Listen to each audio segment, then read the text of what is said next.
Salut tout le monde. Aujourd'hui, nous sommes au salon de l'agriculture à Paris et nous sommes actuellement sur le stand du MENADER qui est le ministère de tutelle de tous ceux qui sont dans la filière agricole ou de la filière agri-business. Donc aujourd'hui, nous sommes avec un ingénieur qui travaille au Cameroun justement et qui est en visite sur le salon. Et c'est un ingénieur agronome, il connaît très bien le Cameroun. Voilà, et je vais lui laisser le soin de se présenter. Donc Jean-Philippe Ross, je travaille à BVS Cameroun dans la production de vin, de whisky sous licence et aussi dans la recherche et développement pour la mise en place de solutions de produits camerounais faits au Cameroun à partir de ressources camerounaises, histoire d'éviter tous les écueils de l'importation et de favoriser l'agriculture camerounaise. Ok. Alors, c'était intéressant de notre échange hier, avant-hier, je pense. Et aujourd'hui, dans le salon, on a essayé de représenter pas mal de produits, notamment les produits type de poivre de Benja, qui aujourd'hui doivent pouvoir être de plus en plus reconnus par sa qualité organoleptique, par sa qualité gustative. Et donc, qu'est-ce que vous avez à nous dire par rapport à cette filière? Il y a des produits du Cameroun qui ont une vocation à des valorisations à l'export. Et notamment, c'est tous les produits qui ont une forte valeur ajoutée et avec des poids assez faibles. Le poivre en fait partie. Il a été reconnu par l'Union européenne, c'est la première appellation géographique protégée africaine, d'Afrique subsaharienne, reconnue par l'Union européenne. Donc c'est quand même l'aboutissement du combat des producteurs locaux de Benja. C'est un produit que moi j'ai fait goûter en France par des restaurateurs et qui dénote par son originalité, un poivre peu piquant mais très très aromatique. Et voilà, c'est juste un exemple parmi plusieurs productions qu'on pourrait faire au Cameroun, de produits qui ont vocation à je dirais, dynamiser les filières export. Voilà, pour l'instant, le Cameroun n'est peut-être pas encore prêt pour les grosses exportations de bananes, d'ananas, comme on peut le voir en Côte d'Ivoire. Les frais portuaires sont encore un petit peu élevés. Mais par contre, on peut dépasser ces handicaps en commençant par dynamiser les filières, voilà, sur lesquelles déjà la valeur d'un container peut être facilement revalorisable en Europe. Okay. Donc ça veut dire que l'invitation aujourd'hui c'est d'inciter les personnes à vraiment entrer dans la production, et la production de masse ou bien et de qualité. Alors il y a la production, mais le nerf de la guerre c'est quand même la commercialisation. Et pour la commercialisation, il faut de la notoriété. Le problème du poivre de Benja, par exemple, c'est si on va dans des restaurants étoilés, en général, ils connaissent chaque ingrédient et le poivre de Benja, ils savent que ça fait partie des grands poivres.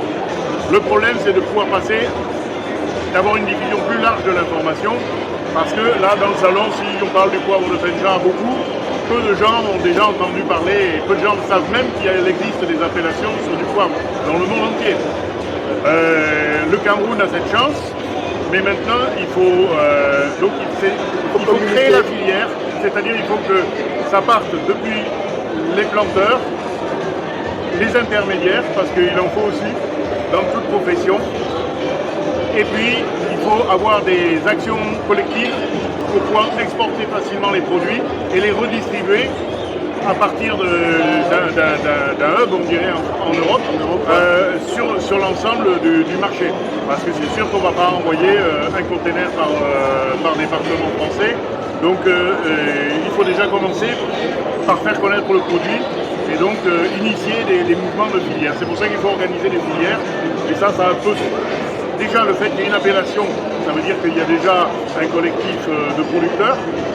Mais il faut accompagner ce collectif pour aller jusqu'à la commercialisation. Il faut réussir à toucher les gens dans le monde entier. Je parle de l'Europe, on est à Paris, mais aux États-Unis, au Japon, je suis sûr que ce sont des produits qui ont un potentiel assez intéressant.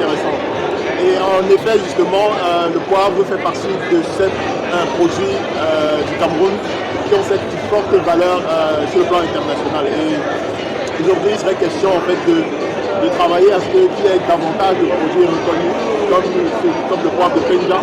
Et voilà, ici sur le salon, il y a quelques produits qui sont représentés. Voilà, et on va essayer de faire connaître davantage, de faire des petites communications. C'est le but aussi de la chaîne AgriPromo, c'est de promotionner, de promouvoir tout ce qui est produit au Cameroun. Et ça passe de la production primaire jusqu'à la production, jusqu'au secteur secondaire et tertiaire. Et donc, on évite tous ceux qui souhaitent se lancer dans des projets, bien qui veulent apporter de la valeur sur des différentes filières agricoles qui se pratiquent au Cameroun, voilà, de s'engager dans la production et en espérant que voilà, qu'on va essayer d'apporter plus de valeur à notre tissu économique. En fait, c'est le but final. Voilà.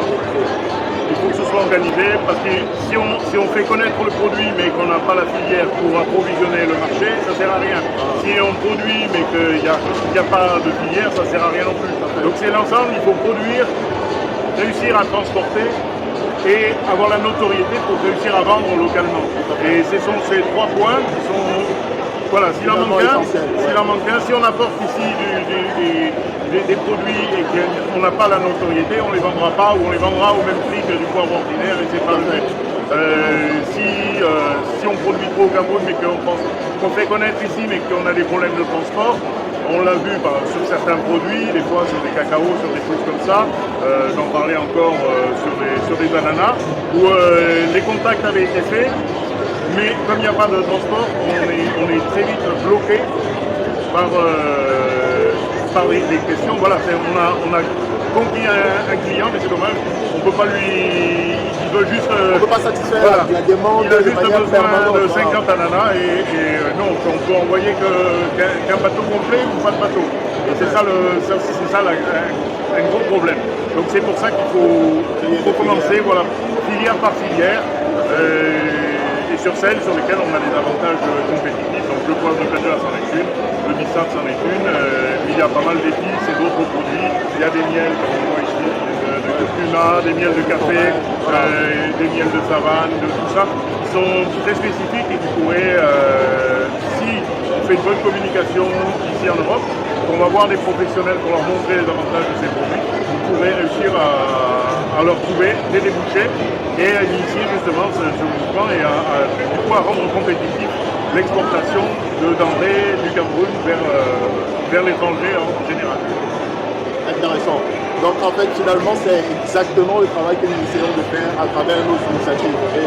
Parce que la production c'est une étape, mais la toute première c'est le marché. Il faut connaître le marché, connaître son besoin, voilà, connaître le réel besoin, essayer d'être démarché avec en ayant une vraie fiche produit, voilà, qui a une vraie histoire. Voilà. Et il faut pouvoir s'assurer de la disponibilité du produit sur un marché qu'on respecte, parce que voilà, il n'y a rien de pire que de dépenser de l'argent en promotion sur un produit qu'on n'est pas capable de fournir aux clients. On a gaspillé son argent et puis les gens après passent à autre chose, ils oublient aussi vite qu'on leur a appris. Exactement. Mais c'est très important de connaître déjà le marché, connaître le besoin du marché en termes de quantité.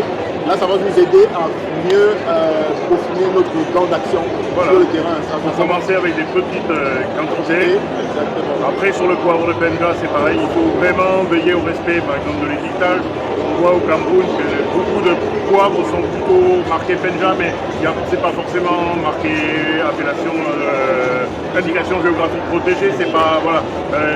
Donc, il faut vraiment standardiser, pas standardiser le goût. Chaque producteur garde son indépendance, son identité.